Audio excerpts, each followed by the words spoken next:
So innovation and partnerships really have a huge role to play here. And Mr. Sagar, do you see that public-private partnerships and really transform quick systems? Tell us, if you would, about some of the models that are most effective in aligning the government and the private sector.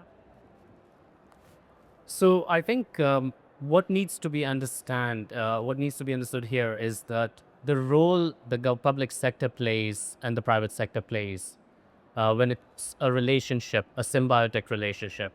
The public sector is out here to create regulations, communicate those regulations, set the framework and set the incentives right. And then it's the task of the private sector to bring in capital, to bring in technology, to bring in innovation. I mean, it's nothing new. If you look at what UAE has been doing for a very long time here in different sectors through the use of what we call free zones and economic zones, it's pretty much the same, which is you create a regulatory framework where certain sectors can thrive and grow, and you're able to attract private sectors by de-risking that sector initially. And that's sort of the direction which leads to the true creation of a public private partnership. I mean, from a global perspective, if you look at the example of Singapore, they have the Agri Food Innovation Park where the government decides to provide for the land, provide for the incentives, and you have the private sector coming in with the capital, with the technology, and building vertical farms, aquaponics. And this sort of created an environment where it's a model that got tested and it's now economically viable for the private sector. Now, that wouldn't have happened without the government's framework in place. On a completely different spectrum of an example, if you see the example of Argentina, for a very long time, they have had something that's called grain warrants, which basically is a certificate under the framework of the government that certifies the ownership of the grains which are in storage. Now, because this regulation is solid and has existed for a very long time, the private sector stepped in, tokenized these basically certificates and warrants, which allowed those farmers to now finally have a collateral which they didn't have previously, and they're able to raise 85% debt against that collateral. So it's opening up finance to those farmers, right? It's again a combination of having that framework in place and then the private sector coming and innovating and making something economically viable out of it. I mean, if you look at the case of UAE in comparison, I don't think that in UAE innovation is the challenge. I believe the true challenge out here comes from the lack of scale. And scalability is pretty hard for any business that has made it. It wasn't by pure luck. It takes a lot of effort and energy and a lot of support, which can never be as strong as one that you receive from the public sector. Um, so we have seen some improvement out here in terms of hydroponics. We have seen some improvements in terms of controlled agriculture. But I think the challenge still remains is that do we have a symbiotic relationship between the public sector and the private sector out here for the sector to thrive and truly say that we have a resilient economy when it comes to the food sector? I want to talk about scalability.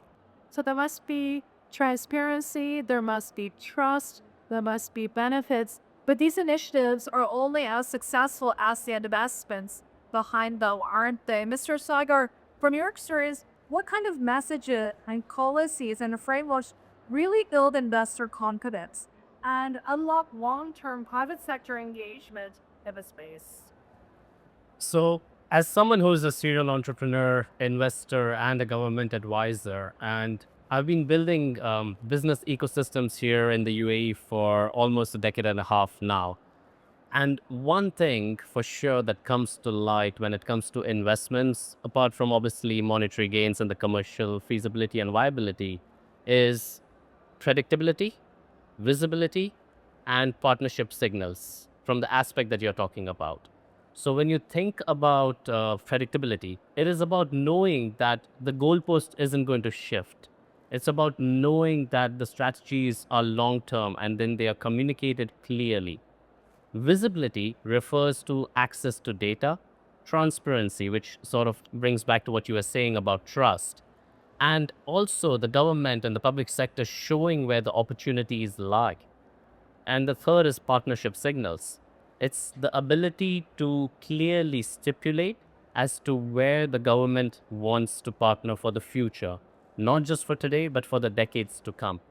Now, if you look at that perspective, Singapore, as an example, has a clear 30-30 plan, wherein we are looking from that angle to say by 2030, they want to have 30% of their nutrition requirements met through production in house. Now, that's a huge step forward, but it's a long term vision which allowed for the private sector to de risk their investments and come in aggressive and build those vertical farms that we were talking about. If you look at it from a UAE perspective, they are doing something phenomenally amazing on this aspect as well. Because when you talk about predictability, my colleague over here just mentioned about the 2051 strategy plan. Now, that's talking decades into the future and showing a clear roadmap and a clear intent by the government as to how important the food system is for the UAE. Now, when you want to talk about, for example, visibility, you have multiple free zones and sectors and authorities being created, wherein sandbox environments are being created, public private partnerships are being originated to allow for that data to be transferred, visibility to occur. The government is sort of helping the private sector, leading from the forefront to help understand where to invest and what to invest in. Um, and when you want to talk about ultimately partnership signals, we have seen the sovereign wealth funds, we have seen investment funds linked to the sovereign wealth that are continuously investing in n number of projects out here in the UAE, where it's no longer just a question of creation, but co-creation with a clear understanding of where we are heading into. It's very similar to what EU has been doing for a while now, if you look at it from that perspective, that for almost over a decade, they have been beating the drum about sustainability and, focus on climate change. And they have made it very clear that our future subsidies and incentives will go to those that believe in sustainable farming, which sort of pushed the private sector to invest into agri-tech, into carbon farming, into aspects such as now being replicated here in the UAE, where you're talking about controlled environment agriculture, we're talking about hydroponics. These are some of the investments that flow through because ultimately the investor wants to de-risk when it comes to new age sector. They want to make sure that X percentage of their produce is going to be consumed by the government in some shape or form if they are going down the line of experiment. And UAE has been at the forefront of it.